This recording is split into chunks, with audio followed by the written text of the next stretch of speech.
All right, I'm gonna try and do this. My kids are killing each other in the other room, but they're fighting over toys.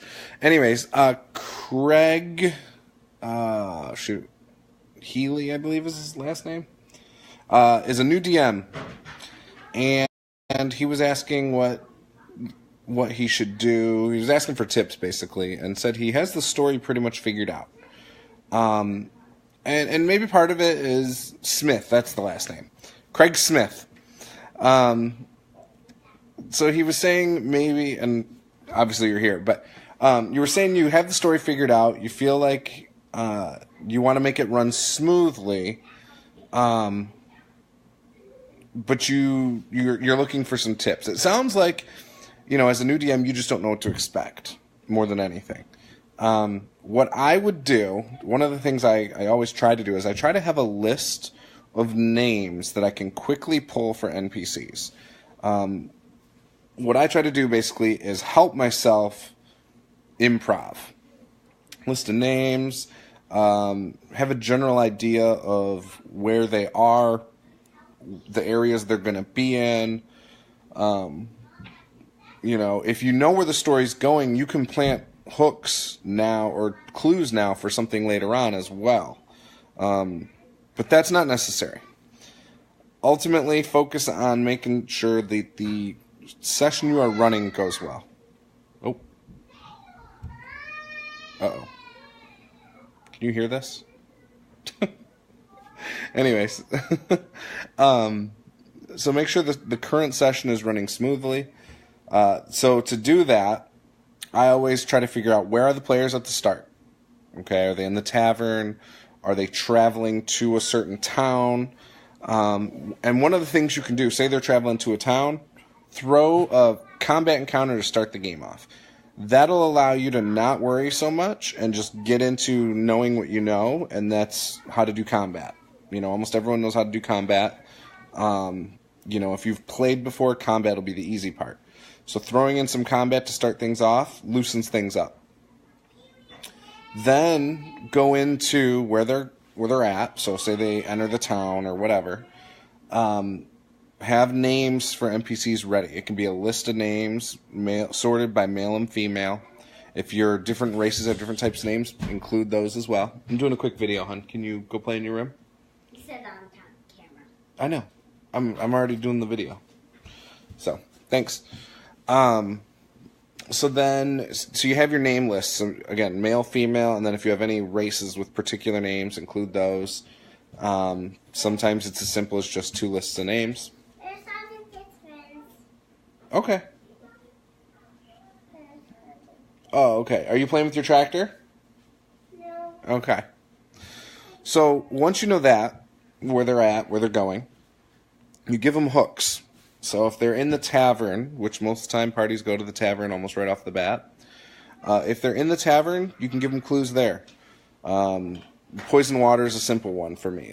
So you have somebody in there who just is sick, and they're like, oh my gosh, that's the 3rd person from the east side of town this week. And then from there, you can plant other seeds.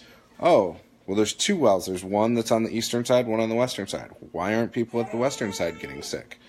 Okay, so then, that could do different things. The players could take it in a completely different direction. Maybe they just watch over the well to make sure somebody isn't going up to the well and poisoning it. Maybe they descend down into the well. Maybe they try to figure out which river is filling the well with water. Maybe that river runs to a cave. I mean, there's so many different things.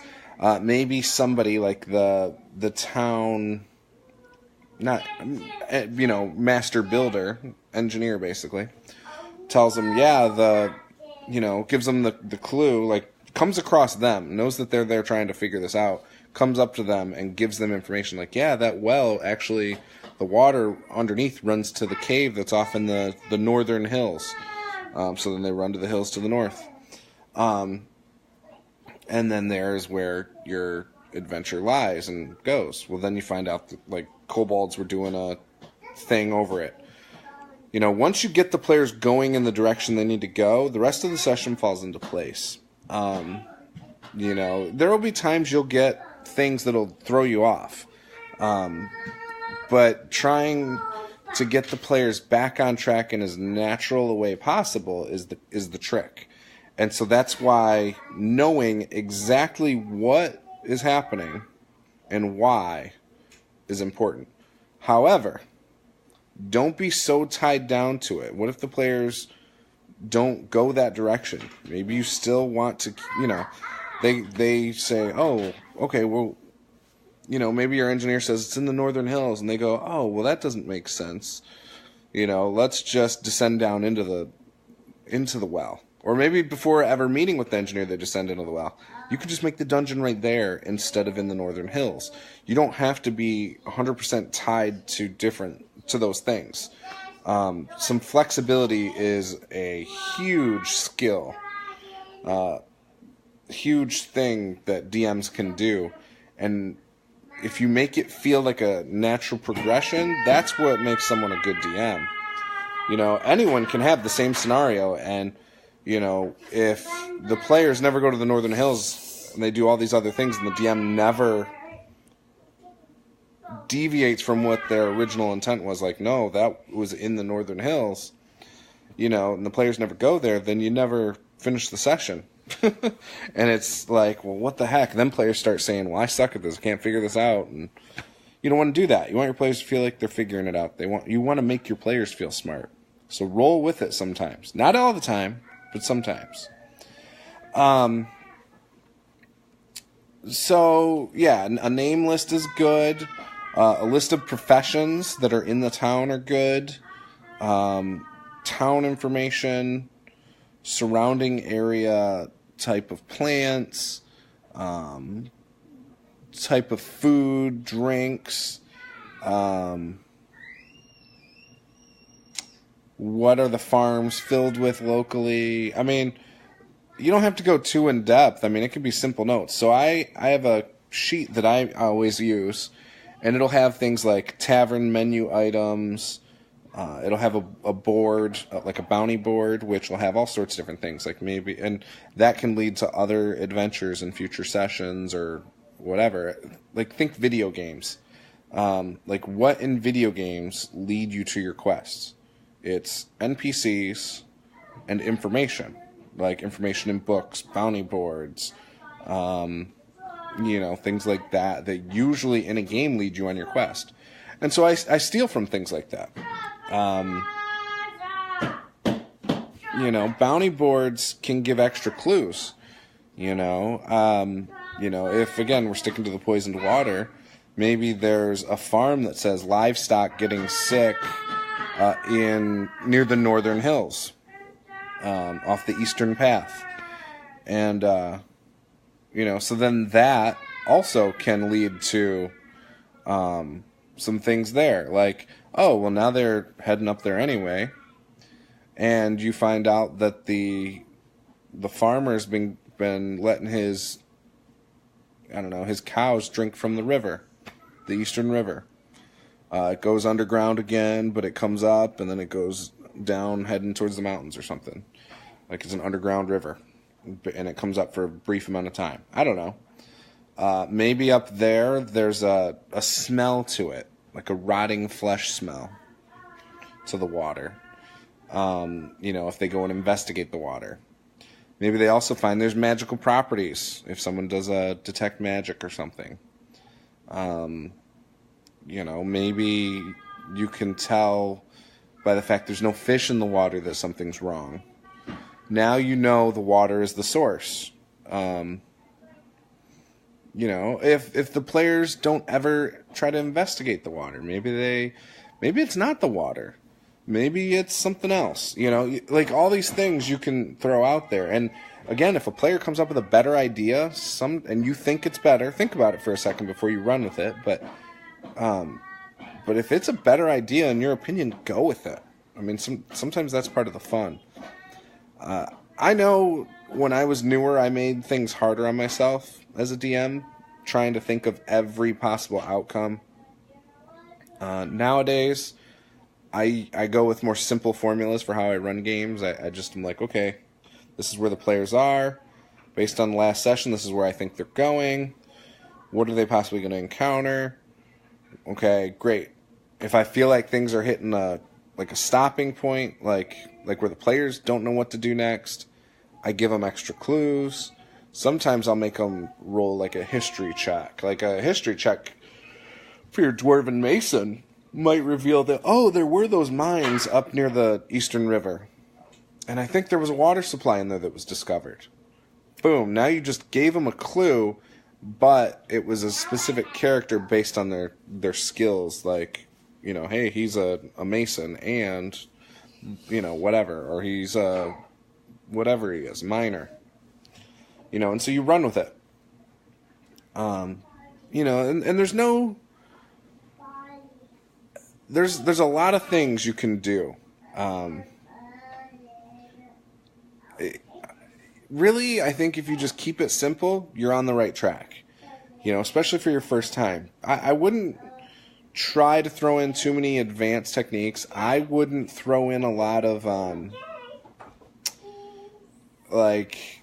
wouldn't throw in too many things, really. In fact, the Lazy Dungeon Master by Sly Flourish talks about doing things in rules of 3.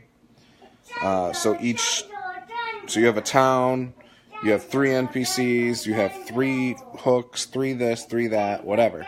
Something like that. And usually it's like 3 NPCs for each location, 3 locations in a town, and then 3 towns. You know, and so it's like, okay, you have 3 towns. Each town has to have 3 locations in it. Each location has 3 NPCs. You know, stuff like that. And usually the NPCs can be tied to a hook for each one of them. Sometimes an NPC has more than one hook for different things at different times. You know, so those are things that'll make it easier. But riff off your players. Find out what they're into by allowing them to lead at times.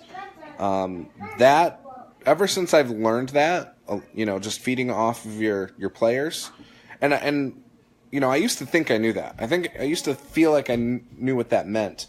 So back in the day, it would be like I'd run my adventure, and my players would say something, and I'd just be like, oh yeah, boom, that's it. That's a small part of it.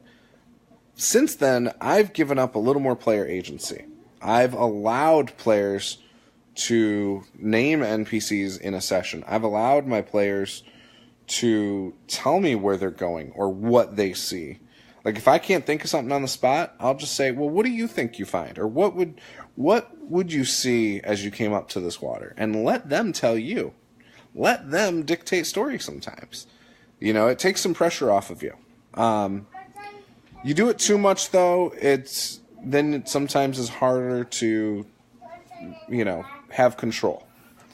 You do it not enough, it'll be hard for players to do that when you allow them to do it. Sometimes players just don't do that either. Sometimes players aren't comfortable with that. So those are just some ideas. What's that, buddy? You're too hot? Oh, in the sunlight? Yeah. Yeah, Shadow likes it. She likes the sun. Yeah. Now, you had said that you had some concerns about, like, stats and things like that. Yep, it's okay. No, leave the vacuum alone. Okay, I'm going to finish my video and then I'll come hang out with you, okay? Thank you. So anyways, you said you had some concerns about, like, player stats and things like that. I am assuming you're playing 5th edition. I wouldn't worry too much about player stats. If they're first level, just know that they're not very strong. They're very easy to drop. So keep your numbers of enemies down. And be conscious of your enemy's abilities. Things that grant your monsters advantage or your player character's disadvantage are huge at low level. Absolutely huge. Later on, they're still a big deal, but really at first, second level, they are huge. The other thing to consider is when you have your martial characters, so any of your fighter types, compared to your spellcasters. Spellcasters are extremely easy to hit, extremely squishy, will die really, really easily. When it comes to your martial characters, they can vary. Some of them might be easy to hit. In fact, anything under 17 AC at low levels is going to drop pretty quick. Since you're playing online, I'm assuming you're doing like Theater of the Mind. Hey Lily, can you guys go play in the bedroom, please? I'm almost done. Hey Caleb, will you get Lily to go back to the bedroom with you? Can't catch me. If you're... What was I going to say? Something about armor class. I don't remember. Oh, if you're playing Theater of the Mind, it's very easy to get caught up with splitting your enemies evenly. But that doesn't truly make sense. If you think about it, usually a party that's got martial characters is going to have your martial characters up front, kind of like a protective barrier. And so they should get most of the attention. Plus, they look stronger. So, depending on hey, leave. Don't do that. We've told you not to pull the dog. So try not to just evenly disperse. Like if you've got 8 monsters, 4 players, don't put 2 on every character. It doesn't make sense. If they're more like wolves, they're probably going to single out a single player and try to use their pack tactics and things like that. If it's like humans, they might try to evenly disperse. However, in order to get to the guys in the back, they'd have to go around them. So they might have to sacrifice a turn of actions to do that. Try to think what would make the most sense. Draw it on paper for yourself. Like, oh, okay, here's my player characters. Just for yourself. If you're doing Theater of the Mind, you don't have to show your players. I mean, you can. You can say, hey, this is kind of what I envision, just so you know. Boom. And then just be descriptive based on that. And maybe you show your players every couple turns, like you're drawing and where they're at. And it can be just a simple X for monsters, a circle for good guys, and, 6 dots for their movement, and that's just for a reference point. You don't even have to show them. But I think it's important for... to make it make sense. And, so having, 2 martial characters up front. A cleric is a semi-martial character. I mean, they're more of a spellcaster. Not right now. Later you can. Why? It's not melting. It's just a little later, honey, not right now.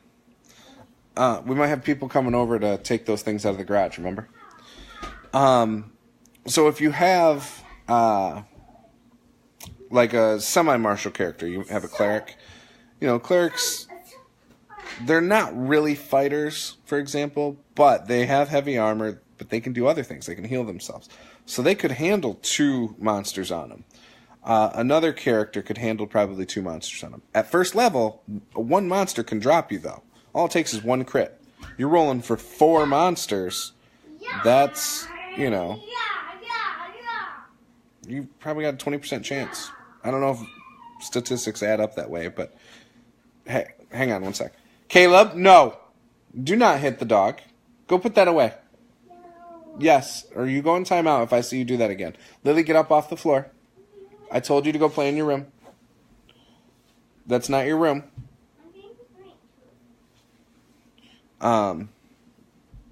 He's got this like dollar store club that he just hit the dog with. It didn't hurt her, but yeah. Anyways, you need to be nice. Go apologize to Shadow. Say sorry to Shadow. You hit her.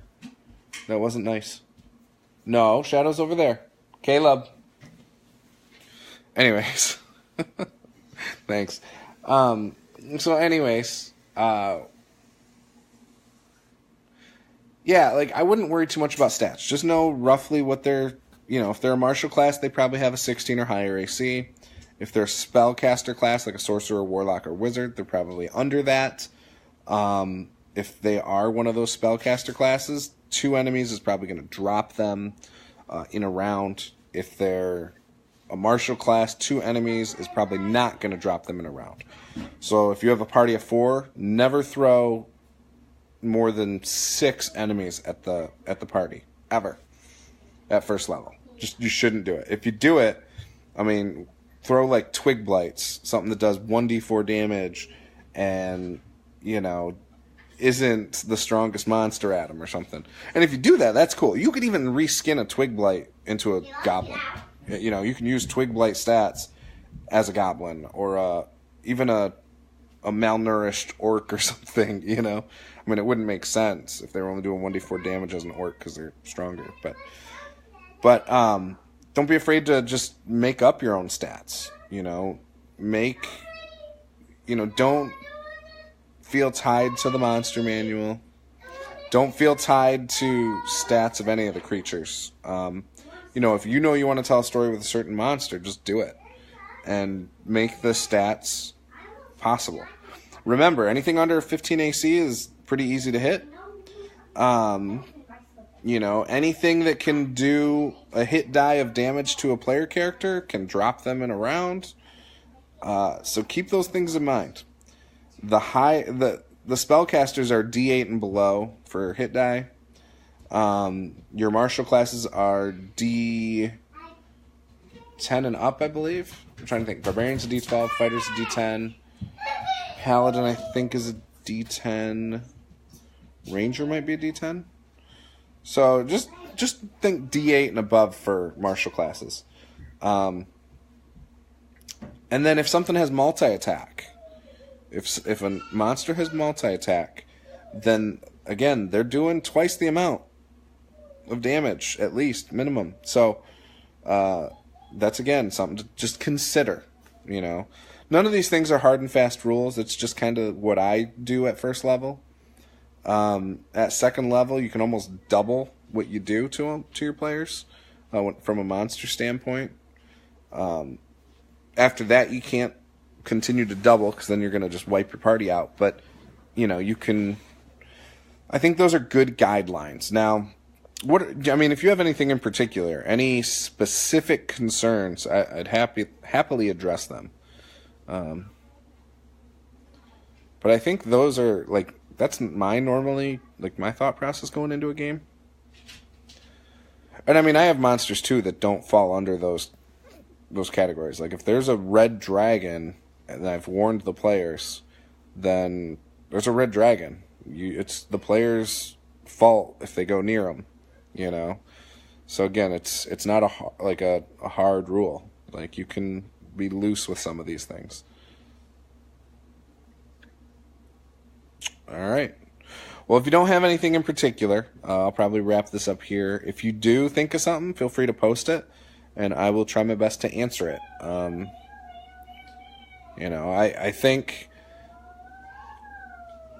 think it's really easy to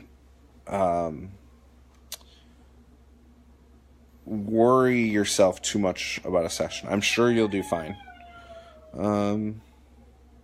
Okay, knowing what to throw at them and making it level appropriate was one thing I wasn't sure on. Are any of your players in this group, you think? Probably not, but if they aren't, if you even want to tell me roughly what your story is, I can think of some stuff. But yeah, I would look at anything that's a CR 1-8, and you can throw a few of those at a player group. You can throw up to 6. Shouldn't be an issue, maybe even 8 at times, but, if you're going to throw 8 CR 1-8s at a party, make sure, at first level, make sure that when you do it, it's not after they've blown their resources. And by resources, I mean their spell slots, their healing surges, their hit dice from short rest, things like that. Because if they have, you run the risk of killing your party. So, yeah. Yeah, no problem, dude. Yeah, feel free to post it. Maybe I'll do another video too on it. I gotta get my kids down for a nap too. But I'm gonna hop off here. I might even do another video on this topic for my YouTube, but less specific for your game. Just more general tips, and I don't think that'll be up today, but maybe later on tonight. So, anyways, yeah, post it later, and I'll let you know what I think, and hopefully some other people with some DMing experience can chime in too, because That's part of what this community is about. It's not just for me to answer you guys. I want other people to help out as well. So take it easy, bud. Peace.